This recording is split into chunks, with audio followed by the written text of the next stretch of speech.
امریکا نیت دارد که برای کمک به کشورهای دیگر 500 میلیون وایه واکسینه فایزر خریداری کند. در این باره سه منبع آگاه از نقشه‌های ماموریت جو بایدن به ریتر خبر دادند. طبق اطلاع آنها قرار است که 200 میلیون وایه واکسن سال جاری و 300 میلیون دیگر سال آینده تقسیم شود.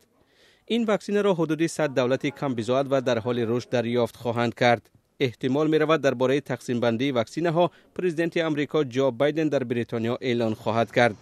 رئیس جمهور امریکا به این کشور برای شرکت در نشست هفتگانه بزرگ می رود. کاخ سفید فعلا رسما این اطلاع را تصدیق نکرده است، اما پیش از نخستین سفر خارجیش به حیث رئیس جمهور جو بایدن درباره نقشه‌هایش به خبرنگاران اشاره کرد. جناب پرزیدنت، شما یگان استراتژی در مورد برنامه جهانی واکسینه گذرانی دارید؟ بله، من دارم و در این باره اعلان خواهم کرد. واکسینه را بین کشورها برنامه بین المللی کوواکس که از جانب سازمان جهانی تندرستی دستگیری می شود تقسیم خواهد کرد.